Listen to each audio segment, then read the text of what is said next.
For those of you who don't know me, my name is Michelle Mantua. I am a second-year student in the print media department, and I'm here to introduce our speaker for the evening, William Powhida. He is a Brooklyn-based artist who was educated at Syracuse University and Hunter College, and in the past he worked for the Brooklyn Rail as an art critic. His work has been shown internationally in New York, Los Angeles, Seattle, London, Madrid, Miami, Chicago, and Copenhagen. He's completed residencies at the Cooper Union, the Lower East Side Print Shop, Kohler Art Center in Wisconsin, and recently the Headland Center for the Arts in California. His work has been discussed in the New York Times, Art Forum, Frieze, Art Info, the Brooklyn Rail, Art in America, The New Yorker, Art Fag City, Hyperallergic, among many others. He's represented by the Charlie James Gallery in LA, Platform Gallery in Seattle, and Postmasters Gallery in New York. And we're really excited to have him here tonight to talk about his work. So without any further delay, please join me in welcoming William Powhida.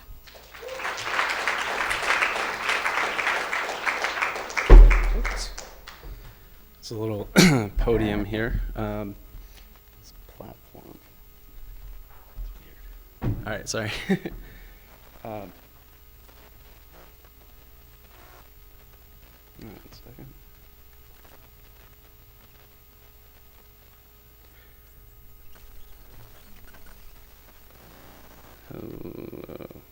Okay, this will be interesting.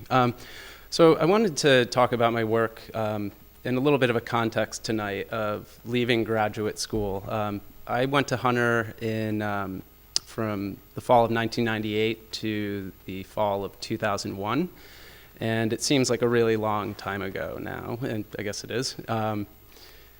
And, you know, I'm sure a lot of you have not just gone right from undergraduate into graduate school and have probably been out in the art world or in the world and trying to have displayed your work or, you know, just generally have some experience out there. So I'm trying not to, I don't want to pretend like people don't have a lot of experience already, but it's just this kind of idea that, you know, when I left graduate school, I really had no idea of what the kind of art world or the art market was, particularly in New York. And I found that a lot of the experience I got came after graduate school. And graduate school was amazing, it was really important, but what my work became about was what I sort of found myself getting into after school.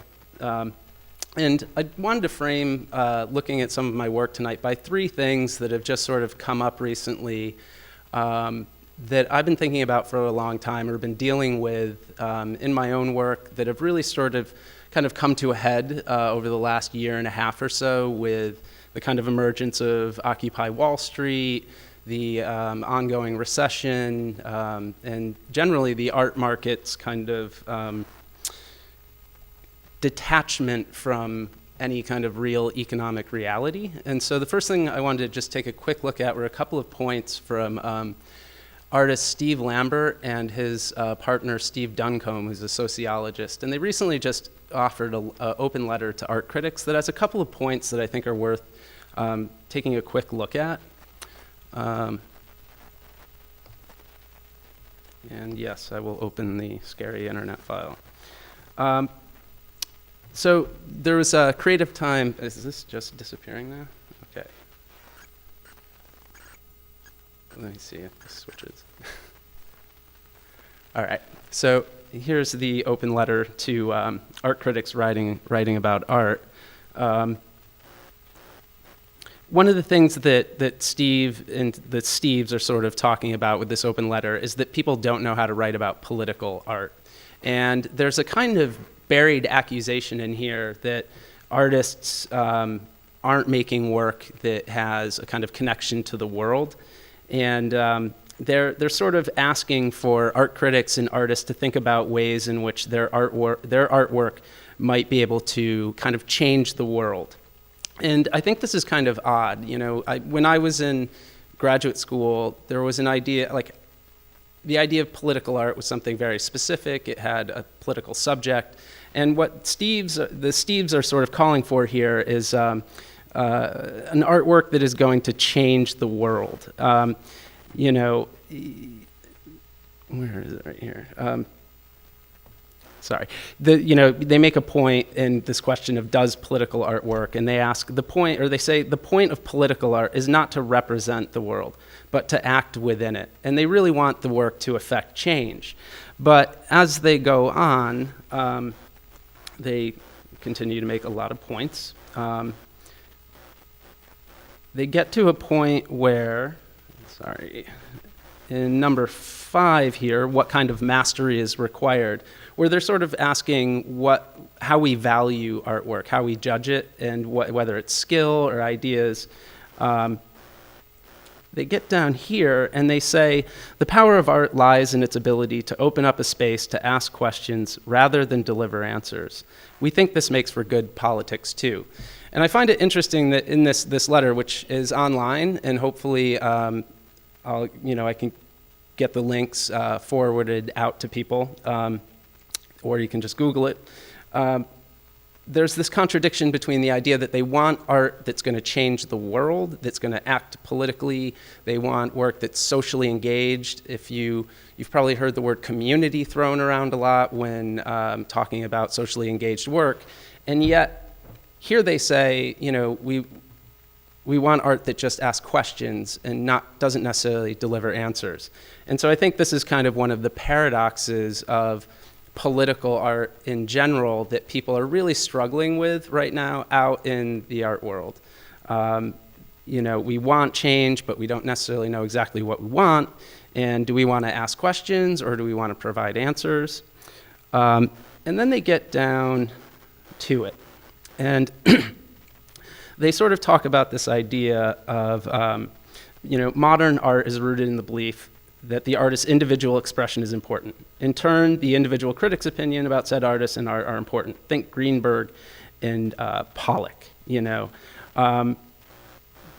They also kind of implicate the idea of graduate programs. And they say, and this could be really, you know, if you find this offensive, Steve's on Twitter, they have websites, you can get in touch with them. We don't train people to be good political artists in our art schools. Most of our institutions are slow to adapt and are, at best, fighting the old myth of the lone genius artist expressing their vision in spite of society, rather than moving forward towards a world in which artists work collectively and in an embedded engagement with society, which any traditional description of an avant-garde, and particularly a modernist avant-garde, the idea is that the artist is rejecting bourgeois aesthetic values and that you're, you know, apart from society. And here they're making this argument that no, we need to be embedded within society and fighting for it. And I think that is something that's very much coming out of, you know, the Occupy Wall Street movement and this general kind of fight for an awareness of maybe it's not the kind of middle class values that we need to be rejecting, but potentially, you know, the values of the upper class and the collector class. But, you know, these guys are optimists and they want you to participate, and so they want you to, you know, join them in their fight. And the letter actually outlines a number of methods that they think are really interesting for socially engaged work, like doing things by any means necessary aesthetically. And so while that's all happening, and this is, you know, sort of dominating a lot of the conversations in New York, and sorry if my lecture's New York-centric, it's where I live and work and have since '98. I came across another article that a friend forwarded me on NeoFormalism. And while I wait for the, okay. I can explain a little bit about this. This article is, sorry, I'm not going to be able to.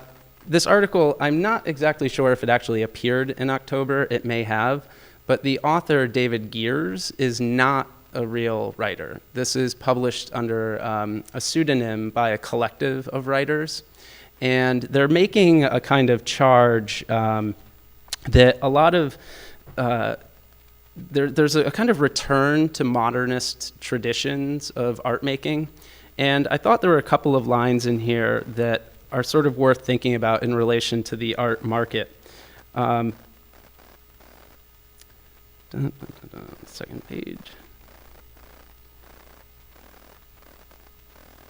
So they're basically making this argument that there's a lot of artwork being produced now that looks like modernism in one way or another, whether it's abstract expressionism or post-minimalism.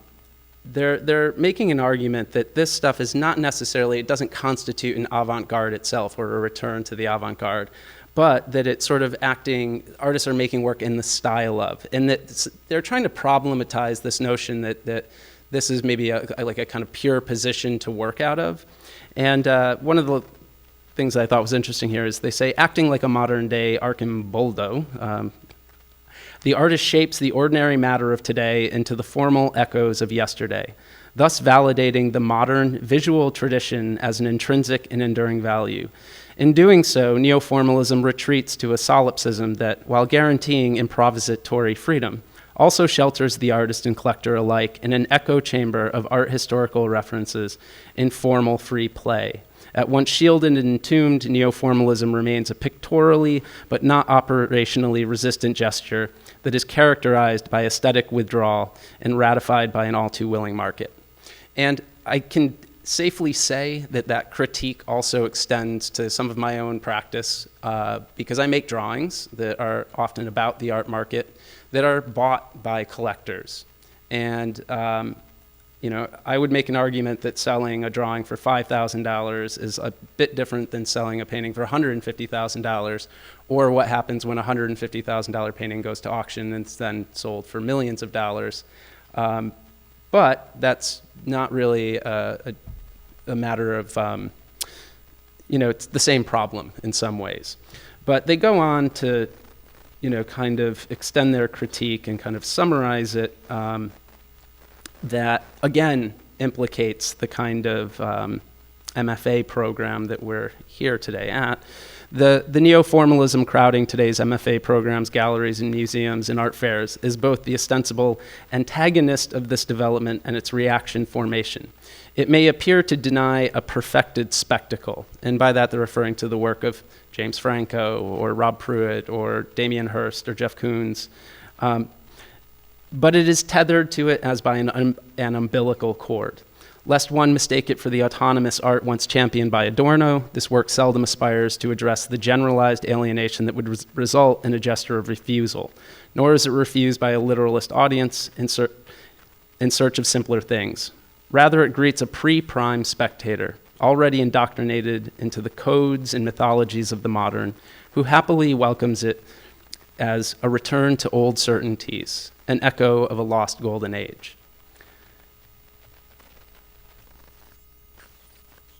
And then just yesterday, I don't know if anyone's ever read 7 Days in the Art World.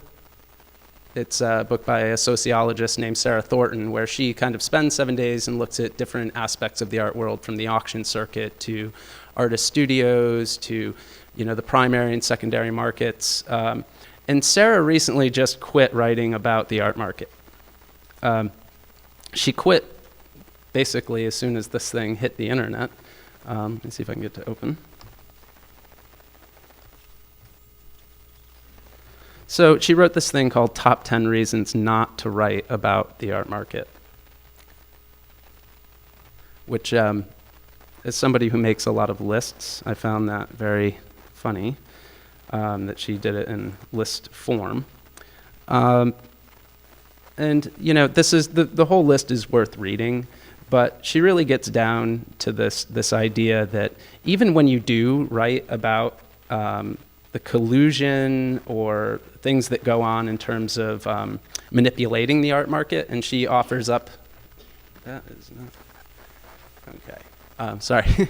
She uses sort of Urs Fischer as an example of how some of his collectors have been able to kind of get the values up rather quickly. And she names some of the familiar names like Pinault and Gagosian and Lindemann. But she points out that, no matter how much information you put out there, it never leads to any regulation.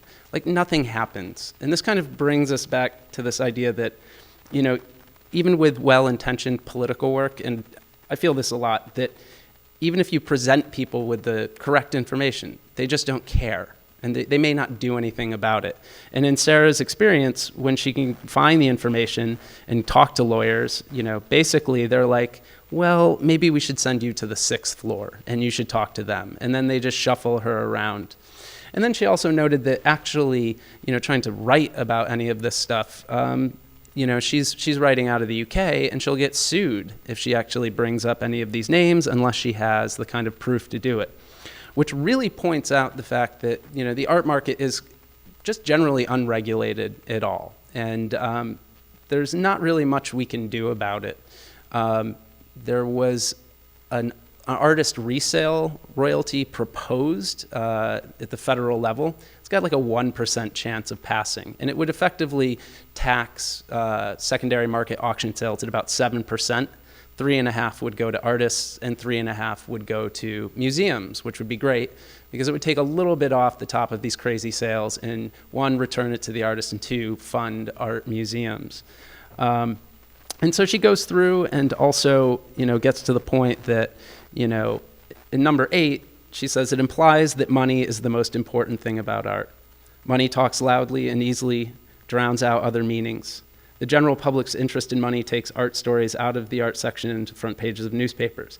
But maybe art is better served when the articles about it are at the back.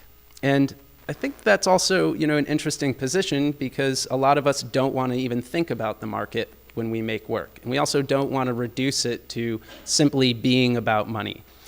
But, at point 9, she says it amplifies the influence of the art market. The art market has become a powerful media platform. One of the reasons why it is more determining in the way museum shows get planned and criticism is written is because auctions and fairs have become so good at marketing themselves and carving out regular press coverage. And number 10, she also notes that the pay for writing about art is generally appalling. The thing about Sarah, she's a published author. She can publish other criticisms, so she's able to walk away from writing about the art market. And I know a lot of writers who are, they need whatever little bit of money they're getting, and so they're not able to just quit writing about the art market. So a lot of people have been a little bit frustrated that Sarah is no longer going to cover the art market or try to kind of take on some of these less, the more corrupt practices that we're seeing. So anyway, I don't have any answers to these things. These are things that I am still struggling with and thinking about in my own practice. But to offer just a quick summary, I think that first article talks about this idea that there's a renewed interest outside of the market on socially engaged and political art that seems kind of hostile to aesthetics and MFA programs. And that are still really organized around modernist and postmodern sort of aesthetic practices.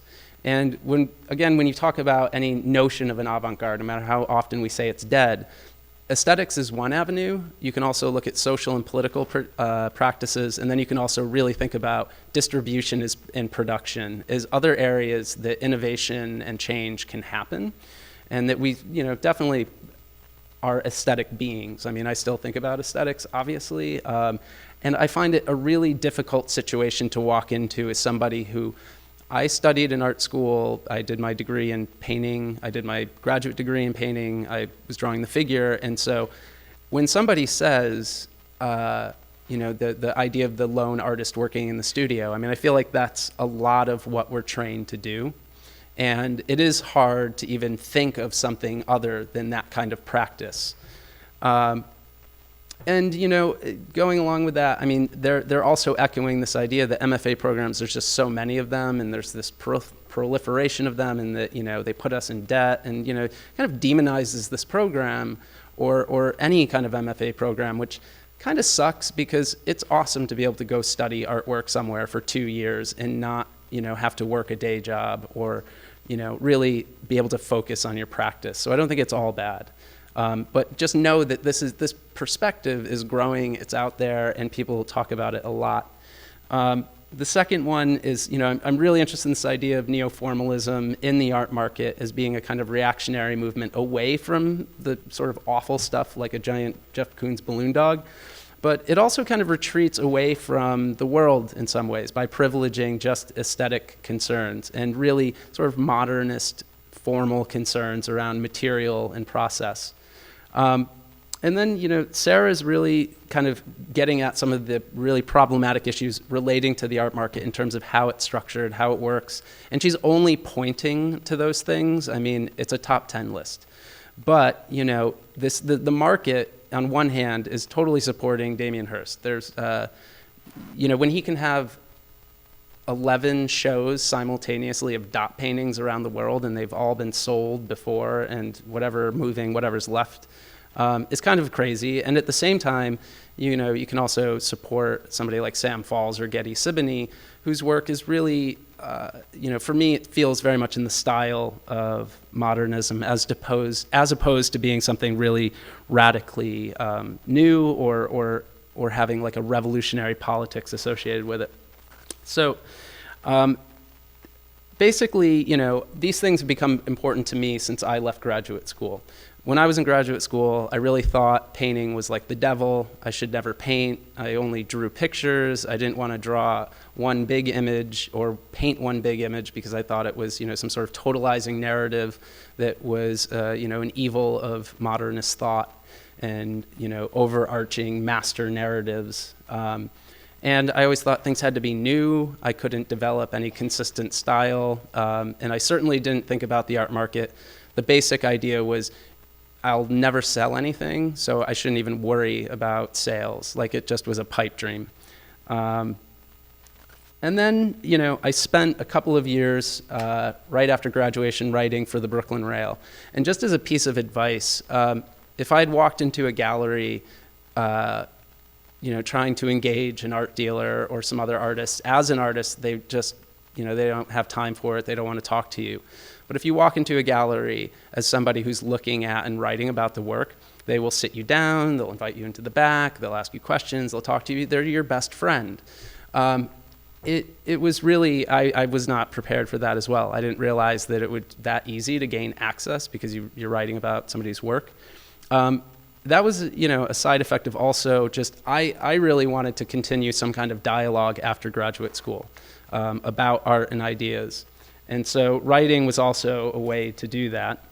And really quickly, this was just one of my first shows in Brooklyn. I just presented all of the writing that I'd sort of done up until that point that had been published as a way of sort of thinking about one of the roles that I was inhabiting, which was critic.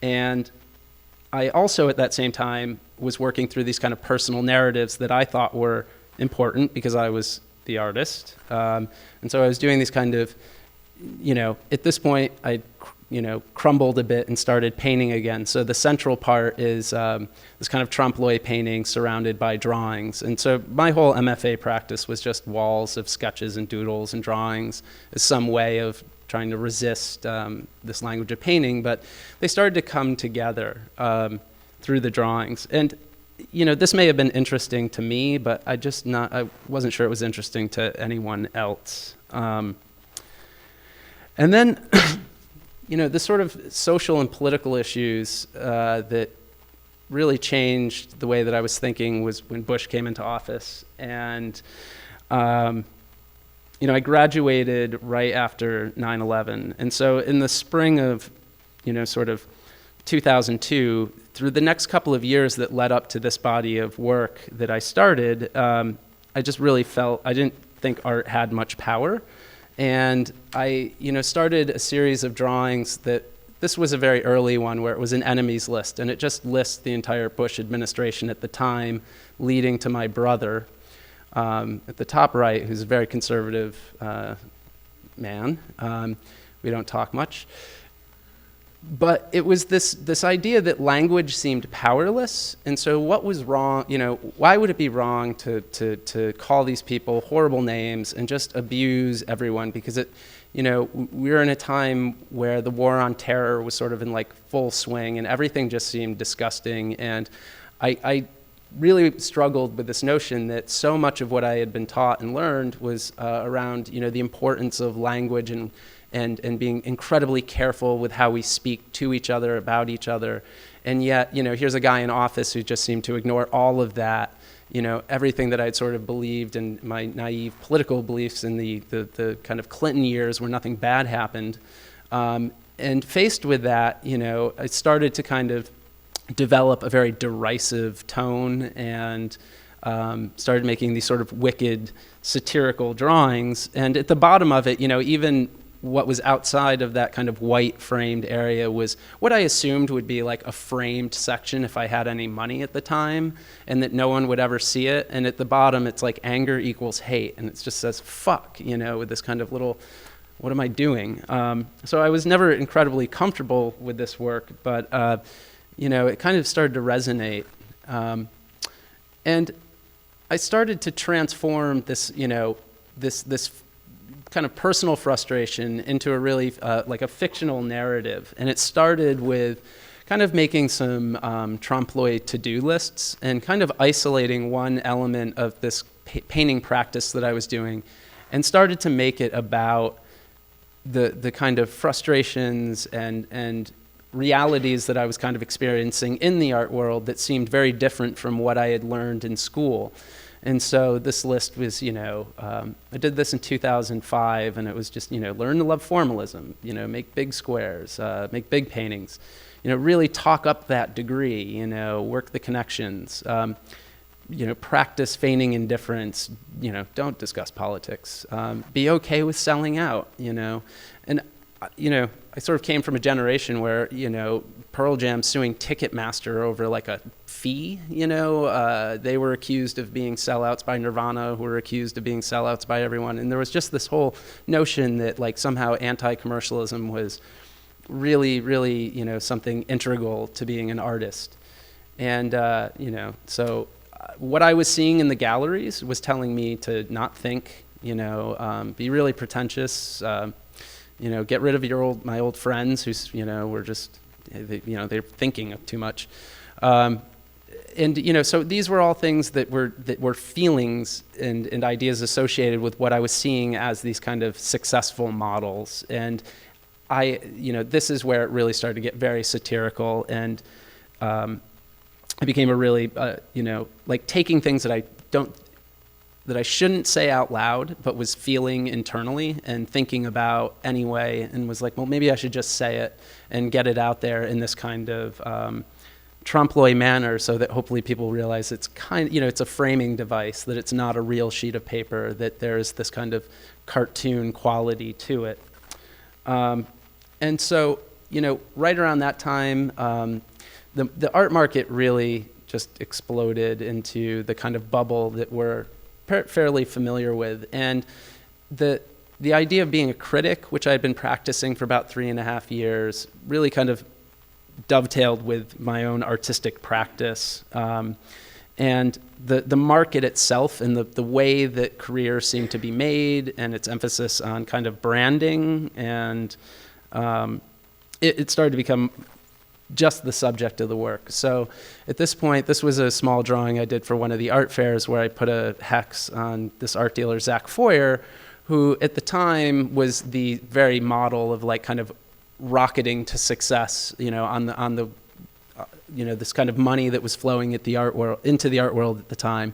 And so I just basically put my thoughts into his head, and it's incredibly satirical, but he's up there thinking, Columbia MFAs suck, and I'm not going to sue Platform, which was the gallery that was showing it, and I don't like painting. And so there were all these really ridiculous thoughts, but Zach came to the art fair and saw this piece and had a really bad reaction to it, was very frustrated and upset, and that made everyone else around him incredibly happy, which was really sad.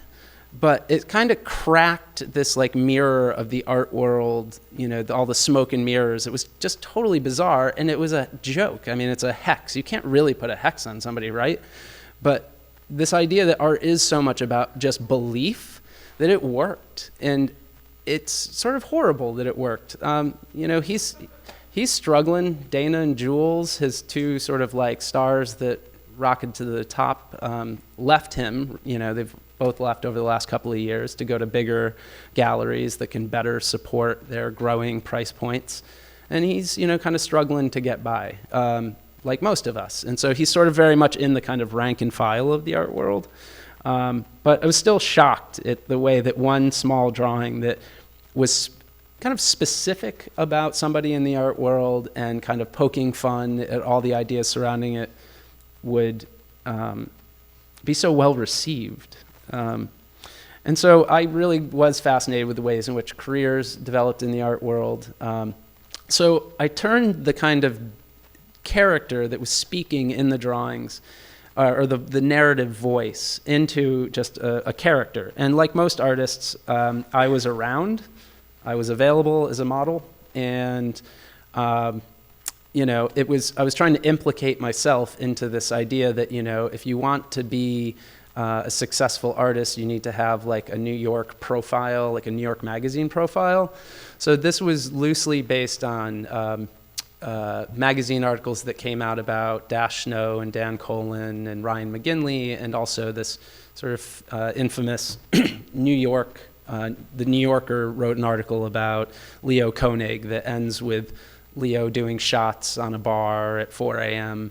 So this kind of idea of the artist as, the sort of partying bad boy stuff seemed ripe for just, satire. And so this is the kind of work that I made and kind of, explored over the next, it kind of went on until about 2010, but some other things kind of happened along the way. But generally the work looked a lot like trompe-l'oeil paintings of magazines or notes or letters that really specifically tried to address, this kind of growing income gap that the collectors seem to exist in their own universe. And it kind of pitted us. I felt like there was this kind of intense competition, and I think it's still sort of prevalent in the art world. Like, nobody ever feels successful in the art world. Maybe Damien Hirst, Jeff Koons, but I even think they probably are complaining about something right now. But so this was just a small drawing that was sort of about this notion of competing with other artists and how we're known, and what we're known for. I mean, it becomes like, I'm the notebook paper guy or something, and I recognize that in my own work. But then something sort of happened. In the fall of 2007, while the art market was chugging along wonderfully, I made a drawing that I was hoped that would kind of address this kind of feeling between the wealth in the art world and the economic realities that were about to be sort of well understood. And the reason why I say that is because from about 2005 to 2007, my brother, the conservative, had gotten a job as a loan officer in upstate New York. And he was telling me about how they were just going out and getting like old people in Florida to refinance their houses. He told me if I just gave him a copy of my driver's license, he could get me a $100,000 mortgage loan, no income, no problem. Called it like the ninja loan. I mean, he was telling me about an economy that was growing upstate that just seemed to be like people going in and clear cutting the Amazon. It was unsustainable and it was freaking me out. And I realized that, this was happening all over the country and we were probably going to be in a really bad place very soon. And so in 2007, I know it says December 2008, but this was part of the joke. I exhibited this in Miami in December of 2007, and it kind of really resonated with a lot of people who thought it was like a joke. They were like, oh, that's so funny. A guy in Philly commissioned me to paint this thing and expand the thing. And he actually mentioned, he was like, this isn't really how you think it's going to go down, right? You just think that this is a way to commemorate how much money and how great the art world was growing. And I was like, whatever, man, just give me my money, please. I'll paint that for you again. And the thing is, though, it crashed. The economy just totally fucking went off the cliff in the fall of 2008. And at the time I was having a solo show in Seattle at a Platform Gallery. And the opening was the day Sarah Palin accepted the vice presidential nomination, and she was speaking on like the tarmac from the plane. Like one collector came out that night. People were just depressed. It was like the world was ending. And, the stock market had, literally tanked days before the opening. And so that was, I thought, hey, this is sort of the end of this. Great. But it never happened. Like the art market didn't crash at all. The art market just continued to get bigger, and it kind of really just took off. And so, I remember doing this drawing, the small list, like about these feelings that, oh my God, the art market's done. And, art needs tax cuts for the rich, the 1%, and that was 2008, before this whole idea of the 1% entering our kind of common discourse about income inequality. But this had been, the subject of like 20, 30, 40 drawings and paintings that I'd been making about this kind of class sense of just incredible difference between artists and collectors and, the kind of hierarchy of the art market. And so, this one proved not to be true at all, in the sense that the art market just, it didn't detonate.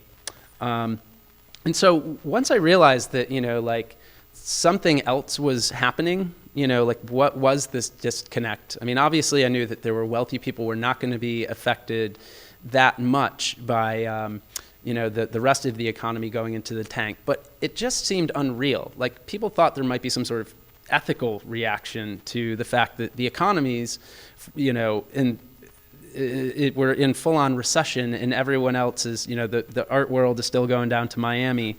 So, this is one painting where I just tried to make some sense out of what the art world looked like as a kind of hierarchy. And so at the top, you just have sort of the powerful dealers and collectors, and it sort of filters its way down through artists, curators, museum directors, who at the time were the kind of people on the covers of magazines and received a lot of that market attention that Sarah Thornton criticizes as sort of overblowing people's importance. And Dash Snow is dead. Banks Violet's studio is shut down now because he's, got a really terrible heroin addiction. And, Jules and Dane have obviously left the gallery. And all these things kind of constantly shuffle. But the people at the top haven't really moved, too much. They're still there.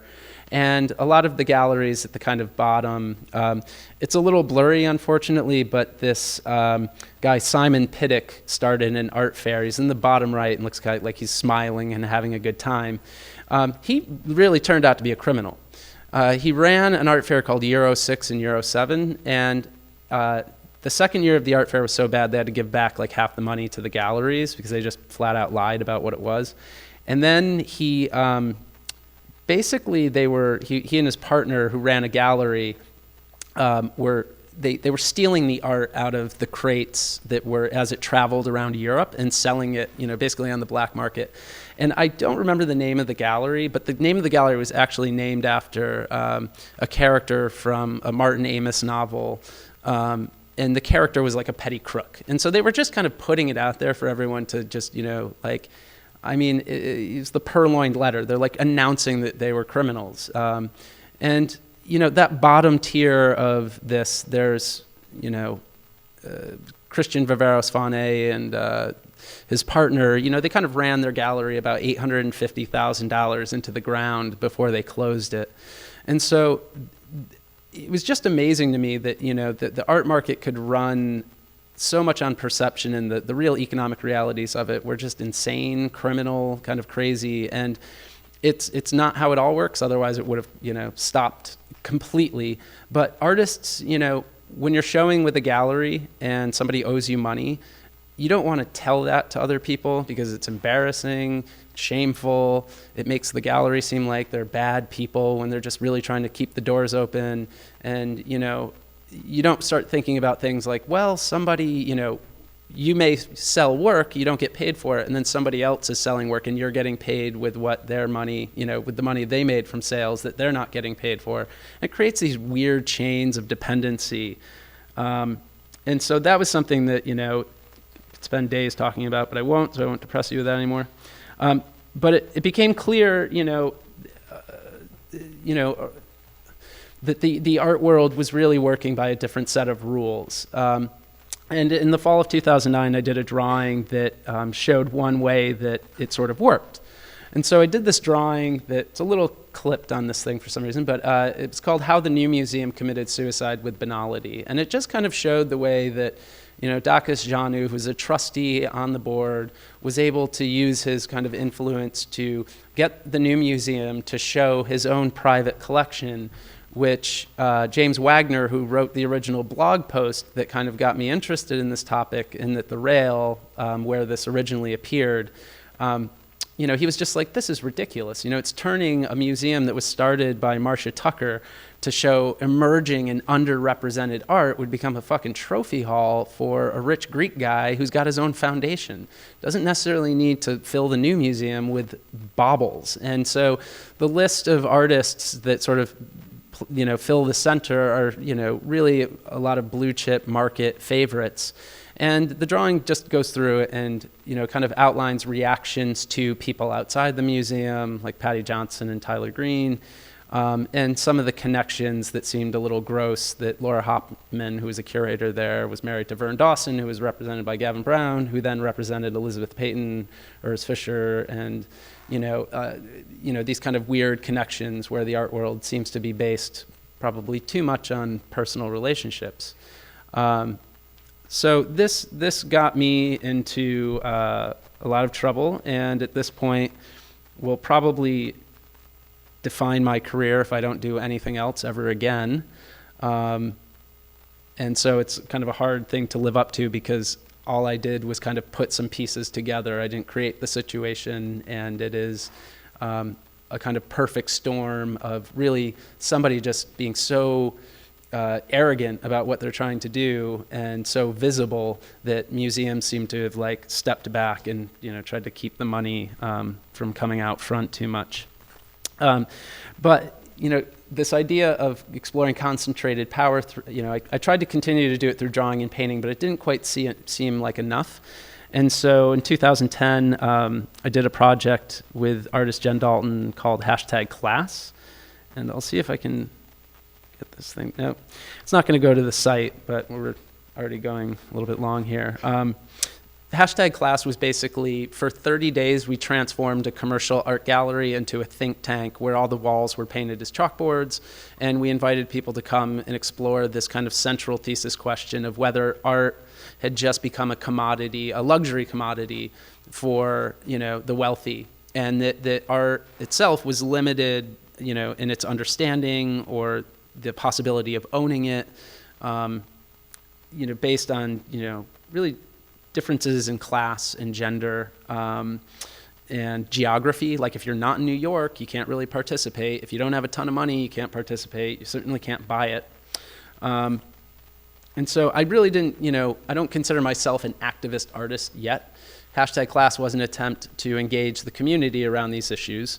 And I did keep up, really trying to illustrate this problem through, some of the problems through drawing. And my friend Jade Townsend and I worked on a very large-scale drawing that kind of depicted the art world as a kind of Hooverville outside the convention center of Miami. And it was initially really a project proposal where we would have liked to have taken all the artists who end up in Miami who are bored out of their minds or scared or just, freaking out about sales, and give us something to do and maybe build a kind of, Hooverville in protest or just in solidarity outside of the convention center. But it ended up being a drawing that sort of poked fun at a lot of people in the art world and, again, kind of got us into a bit of trouble because you have to see all these people all the time. There's a small drawing of Jules in the bottom demanding money from somebody because he owns some property in Bushwick. And he had the kind of reputation of being the mayor of Bushwick. And he actually was very upset with me at the coffee shop one morning and told me to just dull my knives. And so, speaking out against people in any way does have, actual repercussions in the art world. And it was one of the reasons why Sarah Thornton also is quitting writing. She can't, you have to see these people in the art world, and you have to be willing to risk pissing some people off if you want to, have any kind of a criticism that's specific. And then, in 2011, I started working on a translation of Matt Taibbi's book, Griff Topia, which sort of encapsulated my own. I really kind of gelled with his writing style that, really used language in a very, to create scathing critique. And he named names, and, when you have a chapter called Alan Greenspan, the biggest asshole in the universe, I was like, I want to draw that book. And along the way that summer, I also did a show where I took the kind of character I'd been creating and put him into Marlborough Gallery. And again, I don't think this is going to work because none of the websites will load. But all I was going to do is show a short clip from this show, and it's on Google, and you can watch it. The show is horrible. I took an actor who had played the character Powhida and installed him in the gallery with the ugliest self-portrait in the world that was actually painted by Tom Sanford, and had a big opening. And the actors basically, his instructions were to be there, to be an asshole, to really try to just piss off the audience as much as possible, piss off the gallery directors, not follow directions. And the show received an inordinate amount of pre-press, precisely because Marlborough Gallery has like a huge PR machine, and so they were contacting all their writer friends to get them to write about it. They got press coverage in Art in America, which I was, sort of responding to the questions by saying, yeah, well, I'm going to be promoting a new line of Nike shoes through this show. And then when the critics came, some very smart critics were like, this is the worst thing I've ever seen. Some other critics were like, this is great satire. Thank God somebody's doing this. And, I was just happy that I got whatever art Marlborough had out of the gallery for 4 weeks in the summer. There was no big metal, monstrous corporate things in there, and you could go and hang out with the artist and have a beer, and he was annoying but kind of charming in his own way. I never went, and it was a very different tact, but it was one way to also kind of create some distance between myself and this character and make sure that it was seen as a practice and not just all that I did or what I was. And so the Griff Topia, the derivative show, ended up, this was the sort of central drawing where I was really, when I started this in the, actually before the Marlborough show, and was working on it through the spring, and it's a 10-foot by 4.5-foot drawing that just is trying to look at the kind of futility of political change if we don't address any kind of economic reforms. And so the left, the right are all implicated, with a special attention to Alan Greenspan's ridiculous policies that were really informed by Ayn Rand's philosophy of objectivism, which makes no sense at all. I can't figure it out. And I was trying to link it to the structure of the art world as a kind of oligopoly where at the very top of this kind of pyramid represents 1% of like the surface area of the painting, is representative of this idea of the 1% having this incredible amount of influence and power. And it starts out very nice at the top, and by the bottom of the painting it looks like sort of a turd is kind of lodged behind the text. Is that kind of feeling of being, outside of any just, being one of the dark matter of the art world. But the thing was, as I was working on this stuff, and it was very much in the modernist tradition of the solitary artist in the studio. I was working 8 hours a day, translating, drawing Taibbi's text and all these crazy little wonky lines. And Occupy Wall Street broke out, and I felt sort of trapped in my studio because I had this obligation to finish a show for a gallery that had an opening date set, and wanting to go down to Zuccotti Park and talk to people about this stuff that had been driving me bananas for years, and thinking, sort of a moron for making art about it constantly, really became part of this kind of national conversation. It has since receded into, sadly, a kind of irrelevance by fracturing itself into so many parts. But the idea hasn't really gone away in the art world. I mean, the Creative Time Summit, I don't know if anyone saw that online, but there's some really good speakers that were at this year's summit on inequality and iniquity. Zizek gave a speech, it was kind of bananas. This guy, Leonidas Martin, was really kind of an amazing activist, gave a couple of simple rules that I just mentioned really quickly. He said one, his first lesson for the audience was the less you do, the better. He said lesson 2, make public your private thoughts. And sort of lesson 3, transform your anger into fun. So, I think just the art world is kind of experiencing a profound sense of dissonance, split between social and political concerns, modes of distribution and production, and this kind of formalist aesthetics that's sort of driving some of the art fairs. And so I thought I'd end this on just an image of some cynical advice for artists that, I wish I could get it. Let me see if I can call it up on my screen because I can't even see it. It's too small to read everything. But basically, the plan your career with no expectations, then anything that happens is awesome. And especially don't kind of pin your hopes on one opportunity. It usually is a little disappointing. The art world is comprised of territorial packs of starving wolves.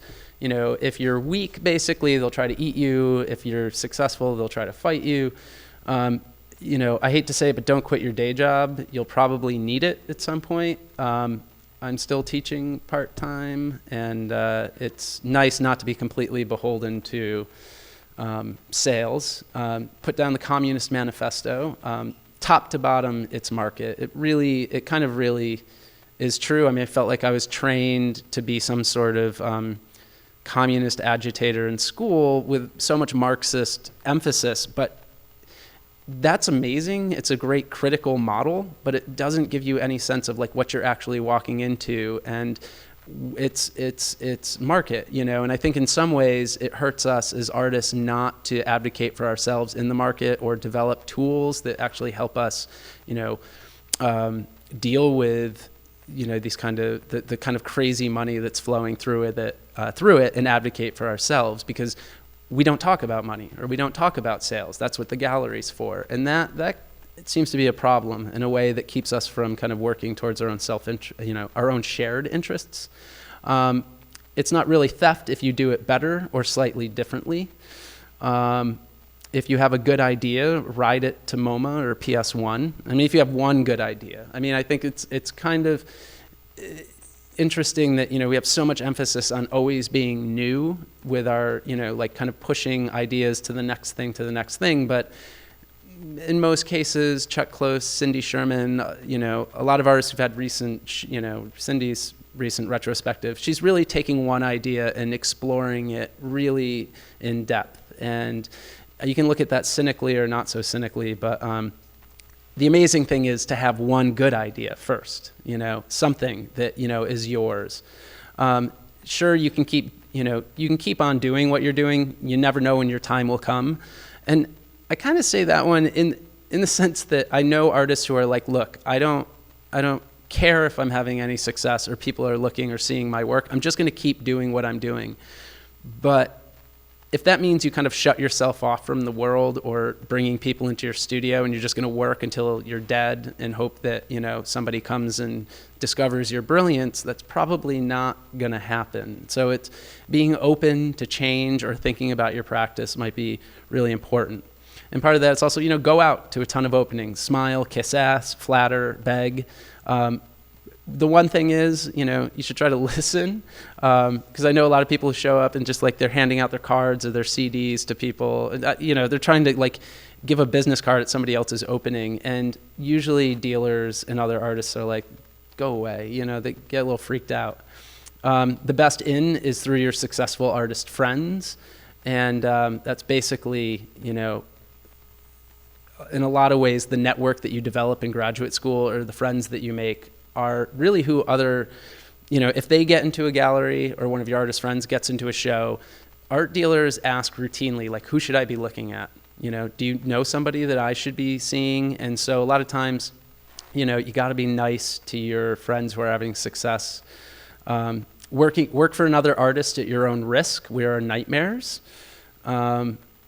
I had one or two people work for me, and we don't really talk anymore, and I hope that's not totally my fault, but I've had a lot of friends who work for artists, and it's one of those things that might kill you a little bit inside to really learn how it works.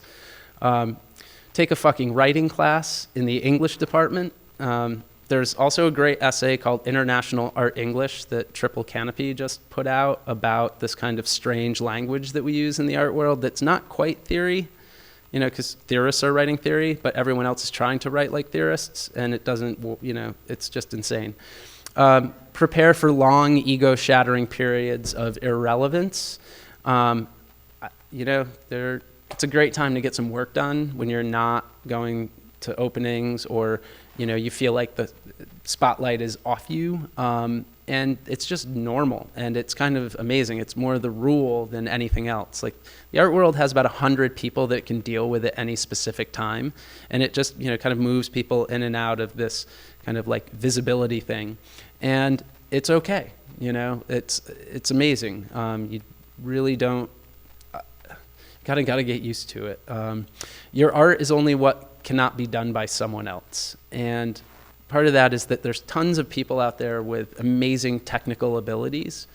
And, like Jeff Koons employs like 80 artists. A lot of them are, technically amazing artists in their own right. But, it's this kernel of an idea, something that makes it really yours, that no one else could do. No one else could think of it. No one else, if somebody else can execute it, that might be an issue. Formalism and abstraction are the best way to avoid politics, and so that's my little jab. The less you use, the less anyone can criticize it, or the less anyone can say about it. Never display any self-doubt. Be relentlessly positive. I'm sorry, I haven't done that. And it's much better to say nothing than risk being wrong. So a lot of artists just don't say anything about their work in public because, they don't want to get crucified by the press or critics. But anyway, that is it for my slides. I'm sorry I went a little bit long, but if you guys have questions or want to yell at me, that's fine.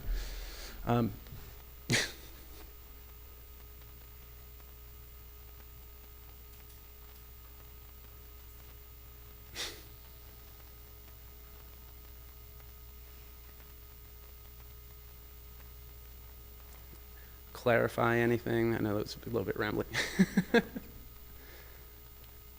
Yeah. I'm just curious, back to what you were talking about in the beginning of the articles that you presented, on like the concentrated power and push towards socially engaged art. I mean, that's a very present conversation for all of us. And I'm just curious, like, who the they is, like, who is pushing for the socially engaged art if it's not like the institutions and I would assume that it's not the galleries because socially engaged art is a lot harder to sell than an actual object. Well, I think it's, I hear you, and the they is not that nebulous. It does start with certain institutions. I mean, Creative Time is like a big force behind socially engaged work. I mean, the show that they curated, Living as Form, last fall had, over 100 like politically engaged practices of people who, wouldn't even identify as artists necessarily, but we need kind of labels for them. They're sort of a big proponent of it, but the kind of critique also is sort of coming out of my experience going to arts and labor meetings through Occupy Wall Street, arts and culture, and institutionally the experience has been a little bit that a lot of places want work that is going to engage the public. And so some of the common themes are like, if you can explore memory, that would be awesome. or anything that will create a community is great. And it's a way for institutions to get funding as well. And so, a lot of times I'll hear artists say, well, where's the room why can't I get a grant for just doing what I'm doing, which is painting or drawing in my studio? And so, I think the they is a bit institutional in terms of what the programming funding requirements are to draw people in and engage them. And then, I would say one of the strongest kind of indicators of it is, somebody like Claire Bishop has to come out and kind of write a book that's critical of, relational aesthetics, which is the more high art model of it, but, trying to find, argue for aesthetic values in social practice, whether it's relational aesthetics or, Steve Lambert's politically engaged, sign driving around the country asking if capitalism works. So, sorry I can't be that specific about who the they is, but I think it seems like a bit of a zeitgeist, one of them. Yeah. Why did you stop writing art criticism and take up and focus your argument solely through visual art? Well, when I was writing art criticism, it was about the art, other people's artwork, and there's a certain amount of responsibility that went along with that. And at the time, I didn't have an art career to speak of, so writing about people's work, it was totally fine. Once my work started to become much more confrontational with people in the art world, I got nervous that people wouldn't want a review by me because it would come with this kind of other baggage, or that it would be seen as being part of my career or something. And also just, it became too hard to be working full-time and then part-time and also writing criticism. It's an amazing time commitment to be able to write, 3 800-word reviews and even just a month, and write something that was passable, that wasn't just, kind of garbage. So criticism, it was a couple of things, but one was, I wasn't sure anyone would want a review anymore, because of the kind of work that I was doing. Sorry. Yeah. How do these frustrations influence the teaching and the way that you interact with students? They don't interact. It's kind of the teaching is the thing that kind of makes it it makes it easier to deal with the art world, because the teaching kids is pretty much, it feels much more pure. It's like doing something kind of amazing every day that is not connected necessarily to what I see in the art world.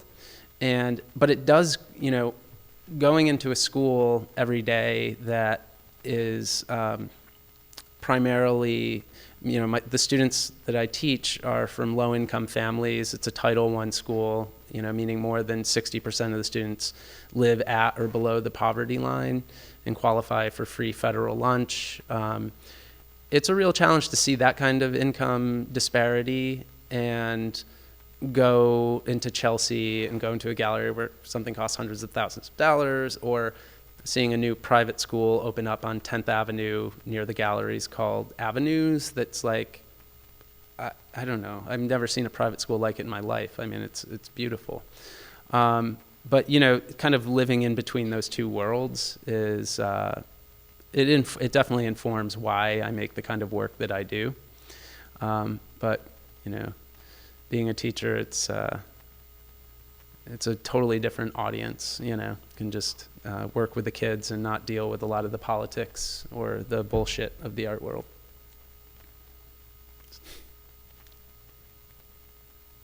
Yeah. Can you discuss a bit more about your relationship with formalism? You kind of use it as like a dirty word. I don't use it as the thing that I'm frustrated about, or that kind of blows my mind, is that when I went through undergraduate and graduate school, you kind of read Greenberg to understand a period of art up until about, the early 70s. There was this notion that when minimalism kind of imploded and, feminist critique and, postmodern critique kind of blew apart the underlying theoretical narrative of modernist art, that it's an essentialist, way of working, that it is a container for universal truths, that, and in particular, Greenberg's emphasis on, like, this is what painting is. Painting is flat. And flatness is the essential component of what makes a painting. And for sculpture, perhaps it's materiality, its form. I thought that we were sort of done with that kind of modernist notion of what really created the value in it. And formalism, there's nothing wrong with formalism. Everyone who makes visual art has to come up with a form for their idea. But why it's valuable, or why it's valuable to people, I think had a very different meaning in the 60s. And that now I feel like a lot of art that I'm seeing looks like it is in the style of modernism, or one of the specific kind of like minimalist work that doesn't contain the kind of radical politics, the radical ideas that were associated with it then. And a lot of this was, happening in Soviet Russia when the revolution came. It was like, we have a radical new political, economic reality, and we need a new aesthetic to match that. We need to develop constructivism. And I don't feel like that's happening. When I go to an art fair, I see a cube of plaster with a square on it, and all I can think of, it's the most neutral thing ever, that, any value can be placed on it. And that it's purely a visual experience around, kind of basic element of art, like color or line. I mean, a friend of mine was at Frieze, New York, and he went on one of those special tours where they gave you like a Bluetooth headset, and he had a woman from South Africa, very white woman from South Africa with a lovely accent, who kind of led him on a tour, and they got up to a painting that was basically just like a line in space, like a Barnett Newman done, last year by somebody. And she was like, "What do you think about when you look at this painting?" And my friend Nick is just like, "I don't know." He's sitting there like looking around at all the other people, and you can only hear her voice in your ear. And then she's like, "Line." And Nick was, he came over to me. He's like, "Now I understand why people buy contemporary art." And I was like, "What, man? What is it? What'd you discover?" And he's like, "Line." And I know that can be reductive, but all I'm saying is that there was a reason why modernism was radical. And if it just becomes a style that looks like art, I don't know why it's so valuable in that kind of, it's not tied to that original thing that made it so sort of interesting and important and historic. But, it's one way of working. And so I think part of talking tonight was just sort of like looking at some of these tensions that are kind of swirling around the tastes of the 1%, and that maybe have some connection to income inequality, and how much of the art that we produce is bent to the tastes of, a very statistically insignificant portion of the population, that's kind of running into critiques from a lot of different angles, whether it's Occupy Wall Street or Steve Lambert's Center for Arts Activism. And really, what is the purpose of art? Who's the audience? Why do we make it? Who do we make it for? What traditions do we work within? And, is it aesthetic value? Is it social and political values? Is it, distribution and production, and challenging, the way that we think about the art making process?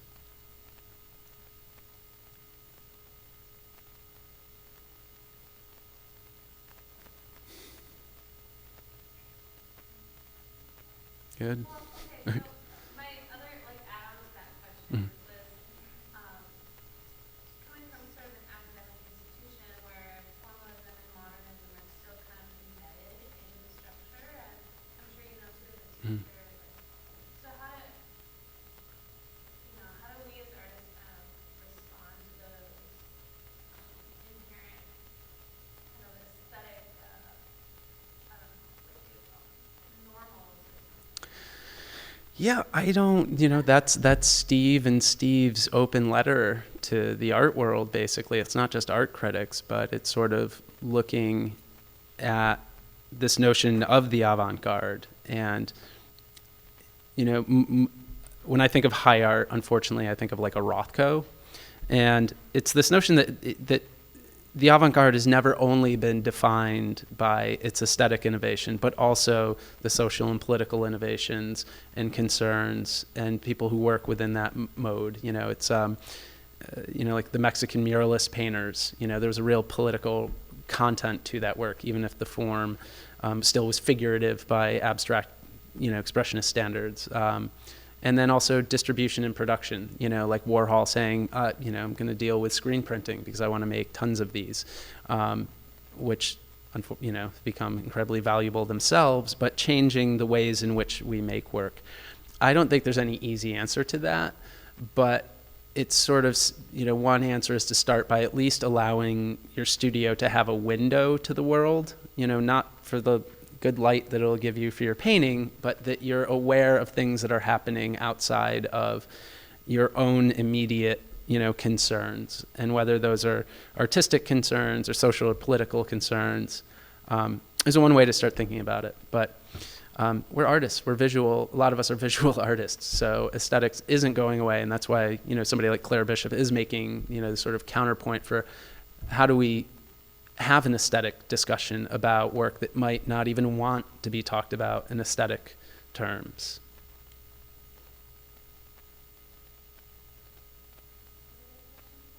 Yeah, good. Thank you.